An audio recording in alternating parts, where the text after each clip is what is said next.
大谷が打った。フリーマンも続く。ドジャースが止まらない。スタジアムは大歓声。パイレーツ投手陣は完全崩壊。スキーンズ相手に耐え抜き、ブルペンを襲った怒涛の10得点ラッシュ。大谷翔平が生み出した流れと圧巻の勝利。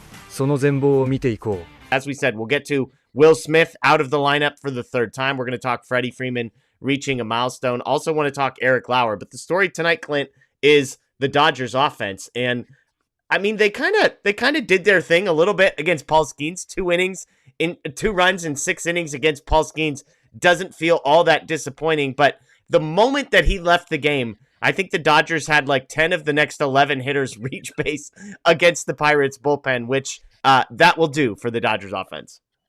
Yeah, up to and including that Brandon Lau play at home that was not converted. They tried to get Freddie Freeman. Thank God Freddie did not get himself hurt on that play at the plate there, but could have been the first out of the inning. Instead, it was just another Dodger run where they decided to put 10 runs on the board there. You had a homer from Pages in that inning. The Freddie Freeman with this 25 or 20. I can't say it right now. 2,500. Hit number 2,500 of his career. I had to kind of figure out the order that I wanted to put that in there. Muncy had himself a nice game, Yep. 3 hits in there. Espinal comes in afterwards, chips in a couple of hits out of the third base position. But you're looking up and down the box score here. Kyle Tucker, he did have a sac fly. You wanted a little more out of him. Your boy Alex Freeland also chipping in a couple of hits. 4 times Alex Freeland reached base tonight. So Shout out to him. If you missed this one, the Dodgers fell behind immediately. In the bottom of the first, Eric Lauer gives up back-to-back home runs. And I think every Dodgers fan in that moment is having the exact same reaction, which is, oh, cool, Paul Skeens on the mound for them. And Eric Lauer, who doing Eric Lauer things, giving up back-to-back home runs in the first. But the Dodgers scratched back into this one. Kyle Tucker did have a sacrifice fly, as I like to call it, hashtag not a double play from Kyle Tucker in the top of the second to get to a 2-1 ball game. And then in the top of the 6th, Max Muncy lines a ball that the second baseman can't handle that ties this game up. And then, as we've alluded to, Paul Skeens comes out of the game over 100 pitches at the end of the 6th. The bullpen enters in the 7th, and this is the sequence of events for the Dodgers. Single, throwing error, double, home run, walk, single, walk, error, single, strikeout, walk, sac fly, single, and fly out. All of that equals 10 runs for the Dodgers against the Pirates bullpen. All I could think, Clint, was, can you imagine what it must feel like to be a hitter when you go from facing Paul Skeens to like literally anybody else? I mean, the Pirates bullpen is below whatever your definition of literally anybody else is, but there just has to be like a 20% boost of confidence simply for the fact that you have removed Paul Skeens from the game. I mean, it happens a lot when we're talking about the Dodgers and teams they face. I thought 10 runs. I thought Eric Karros was fantastic in this spot because the Dodgers get out. The first couple of runs are entirely because of fantastic base running by the Dodgers, and it started with Dalton Rushing. He singles to start off the inning. Alex Freeland slaps a single into left field. It has just poured, and so that ball is not moving quickly at all through the grass getting into left field. And so Rushing takes as an opportunity to go from first to third, which was a fantastic decision. Couple pitches later, he's cheating off third base a bit. Henry Davis, Louisville catcher, familiar with all the Louisville catchers on the Dodgers, I'm sure. He tries to backpick Dalton Rushing, and instead of sliding back into the base, Dalton Rushing goes back, standing up, basically makes his shoulders as wide as possible and runs through the third baseman's glove so that the ball hits Rushing in the back, bounces to the wall, and Rushing ends up scoring on the play. So after making a stupid play, he makes back-to-back great plays, and the thinking continues because then Shohei Ohtani doubles. Alex Freeland goes back to second base as he's instructed to on a line drive in front of him. Still ends up scoring. And oh, by the way, Shohei Ohtani makes an absolutely picture-perfect slide into second base to catch the very corner of the bag and be safe by inches. That to me was just a perfect summation of, I'm not going to say the reason because there's lots of reasons, but one of the reasons that the Dodgers are so great. Because in this inning, they handled all of the small things really, really well. The Pirates, the small market Pirates that aren't allowed to spend any money. Well, guess what? Maybe we just focus on fielding the ball and throwing the ball to the guy that you're supposed to, because they make 2 errors and a bunch of boneheaded plays in that inning. Meanwhile, the billionaire Dodgers apparently are buying fundamentals as well. But that never gets talked about. Like, the Dodgers just simply do not beat themselves in the small things in the game of baseball. And one of the you mentioned Karros there. I really love that EK was on this call because he comes from an era that was bridging the gap between old school baseball and kind of the beginning of a little bit. I mean, not so much now. The game is, I'm not going to say it's soft, but it's soft now. The game is a lot softer. But it didn't also need to be as hard-nosed as it was in the 70s and 80s and people running into each other, actively trying to hurt another player. But for him to be able to kind of articulate that inning for maybe some of the younger crowd that isn't used to seeing old school baseball. Again, even Dalton's slide where, it turned into an interference play. That is how you would have slid 15 years ago before, the Chase Utley incident in New York.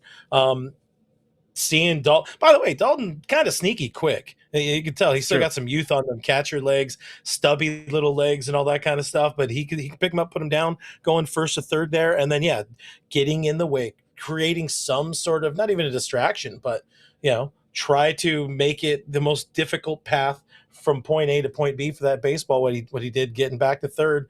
Yeah, awesome stuff. But I really loved EK on the call there. So he could appreciate, he could verbalize and appreciate.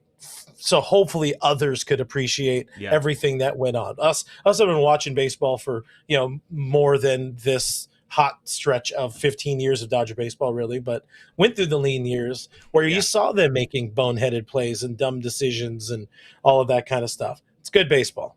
Yeah. Good baseball. Dalton rushing like Max Muncy, fast for a square. Fair. I tweeted this morning that I woke up thinking I was getting Shohei Ohtani versus Eric Lauer. Or excuse me, Shohei Ohtani versus Paul Skeens. Yep. Eric Lauer versus Paul Skeens doesn't quite get the juices flowing in quite the same way. That I did say, to be clear, with all due respect to Eric Lauer, that was in the tweet. You can go back and check the receipts. It's just not the two best pitchers in Major League Baseball, in my opinion, in Paul Skeens and Shohei Ohtani. And then Eric Lauer, in the first inning, gives up back-to-back home runs. And it's like, okay. Ooh. And then Eric Lauer proceeds to mow down like every single Pittsburgh Pirate he faces. He finishes this game, Clint, 5 2/3, 3 hits, 2 earned runs, no walks, and 5 strikeouts. I mentioned that the Dodgers got 8 base runners against Paul Skeens. The Pirates got 3 base runners against Eric Lauer in 1/3 of an inning less tonight. I have to give it up for Eric Lauer because he went toe-to-toe with one of the best pitchers in baseball, kept the Dodgers in this one, and I would say rallied really, really, really nicely after back-to-back home runs in the first inning to give the Dodgers a chance, and the offense just needed a couple of innings against the Pirates bullpen, and this thing was a wrap. Yeah, I mean, hell of a start. I'm pretty sure even he was disappointed to be the guy starting the Paul Skeens game.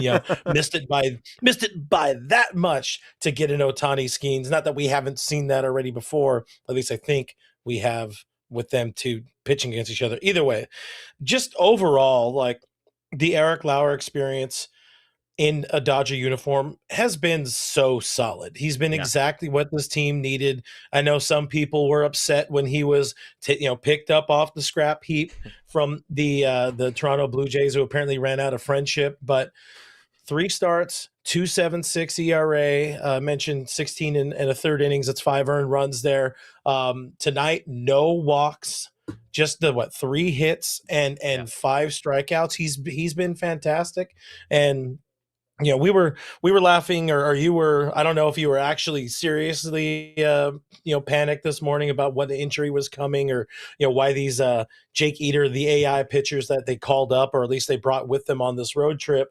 It's like, oh, maybe it's going to be Eric Lauer goes out there, gets blown up, and then gets DFA'd. No, I think he's entrenched himself in this rotation until somebody comes up to really comes up to be healthy. It's whether it's Blake Snell or Tyler Glasnow, and looking at the latest reports, this is Eric Lauer's spot now, or it's going to be for the bare minimum another month with these dudes sidelined, and I'm not upset about it. If he can go toe to toe with Paul Skeens and, like you said, rebound after the back-to-back homers, Granted, it is the Pirates, but you still got to beat bad teams. Yeah. And if that's his role to get the soft launch or get the softer assignments, Paul Skeens notwithstanding, he has filled his role very, very amicably. Yeah. 1 earned run, 2 earned runs, 1 earned run. 1 earned run, 2 earned runs, 2 earned runs. The 3 appearances he's had so far for the Dodgers. 6 innings, 4 2/3, and then 5 2/3 tonight. Again, he's banking innings for the Dodgers. He's allowing things to keep it moving. He's saving the bullpen on a night like tonight where you just don't want to have to use the bullpen.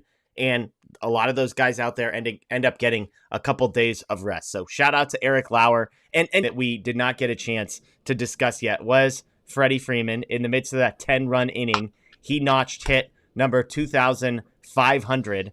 To put that in perspective, no major league player has gotten to 2,500 hits since 2019. Robinson Cano, the last player to get to that mark. So this isn't something that has happened in the last 7-ish years. Freddie Freeman, of course, we know, interested in getting to 3,000 hits. Now he's 500 away after this one. But to me, it's just a perfect embodiment of Freddie Freeman. Like, this guy is just a grinder, and it feels like Eric Karros mentioned it earlier in the game.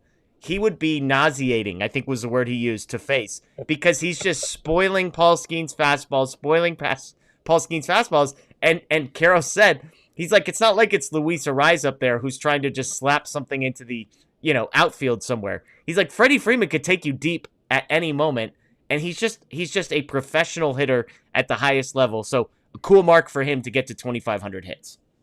Yeah, 2,500 hits. Where are we at? 796 of those so far in a Dodger uniform. But you mentioned the fact that he could just go anywhere with the baseball. That's when Freddie Freeman is locked in. When you see him use left field, that's when I know that's the Freddie that for all those years I hated, and now we adore, and he's been on fire. It's been longer than this. The numbers I have in front of me, last 10 games, hitting over 350, couple dingers in there, the OPS over 900, and that's where we're talking earlier about an all-star game. I mean, at this point, Freddie Freeman is playing his way firmly back into all-star consideration because, one, it is a fan vote, and hopefully everybody here goes full homer and votes for Freddie and votes for all the Dodgers. Maybe not Ha-Seong Kim, because that would be a little weird if he's at AAA and he, gets named to the all-star team. But congrats to Freddie. 500 more hits when you're talking about Freddie Freeman does not sound like a lot. I think 3,000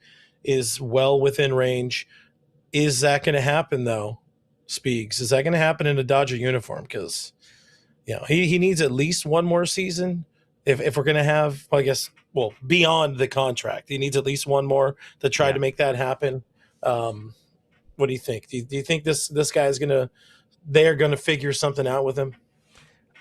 The way he's playing right now, I don't think the Dodgers would just sign him as like a charity case, because the Dodgers aren't going to play a guy who isn't helping them, and Freddie Freeman isn't going to sign if he's not going to play. The point is to get a bunch of hits, which takes a lot of bunch of at bats, apparently, according to my words. Yeah. But he's really good right now. Like, when we talk about him potentially making an all-star game, Matt Olson is the number one first baseman in the National League right now when it comes to wins above replacement and when it comes to weighted runs created plus. But it's pretty close between them. Like, Olson's a 139 weighted runs created plus, Freddie Freeman a 135 coming into this one. So Freddie Freeman is heating up. He's one of the best hitters in baseball over the last 3 weeks or so. If Freddie Freeman, like, the thing is there is not a first baseman in the minor leagues that is just pounding down the door to come play for the Dodgers. I know James Tibbs has been taking some reps at first base. Maybe Will Smith gets moved over there and Dalton Rushing ends up getting the catcher's job, or Dalton Rushing plays first base, something along those lines. But I think if Freddie Freeman is still producing and the way he swings a baseball bat, I just find it hard to believe that this guy's going to stop producing, that the cliff is coming in the next year and a half or so, because right now he looks like, I don't want to say prime Freddie Freeman, but he looks like 90% of prime Freddie Freeman at the dish. Yeah, and maybe, we've talked about this. I've talked about this for the last few years now with Freddie around. The power will wane when it comes to Freddie Freeman. We're already seeing that right now. Like you mentioned, I agree that when he needs a homer, he could crank up the swing a little bit more. But right now what he's trying to do is find some grass, and he's trying to play a role as a facilitator, not necessarily a run producer. That will just naturally come when you're talking about Freddie Freeman. But his swing and his ability to get bat to ball and manipulate a baseball lets you, he could probably play till he's Julio Franco 49. This is a guy who will be able to have his barrel find a baseball and put it where he wants for a very, very long time. He also, you saw the stories kind of change after they had their latest child, him and Chelsea, and he's kind of feeling that pull suddenly to want to go and spend time with family, which boo all that, but to be dad a little bit, and that's where he months before that he said he wanted to play till 40 or whatever. I don't know if he does that, but regardless of all of that, he can play as long as he wants, and it will be in a Dodger uniform, because it would be an absolute travesty to see him go anywhere else. Yeah. Turns 37 in September of this year, for some context. So 2,500 hits. You go look at kind of, okay, how many games is he going to have to play to get there? 164 and 153 hits over his last 2 years. 33. Shohei Ohtani isn't just a superstar. He's an economic force. And look, we've talked plenty about Shohei Ohtani's impact on the field. We've talked about the home runs, the pitching, the MVP and Cy Young level production, but the business side of Ohtani's presence remains absolutely fascinating. Stan Kasten recently highlighted it in an interview with Variety, and he said something that perfectly illustrates Ohtani's reach. Japanese companies that can't secure sponsorship opportunities with the Dodgers are turning around and buying advertising and visiting ballparks whenever Los Angeles comes into town. And just think about that for a second. They're spending money with opposing teams because Ohtani creates enough visibility to make it worthwhile. And Travis, that's not normal. Tell me which other superstars get to have this type of influence where people are spending their money advertising with the opponents of the team that a player plays in just to have visibility with the little billboards that are behind home plate. That's crazy. I heard that and I was like, it makes 100% sense. But just hearing Stan Kasten talk about it just like blows my mind, where it's like, damn, that tells you the impact of this player worldwide.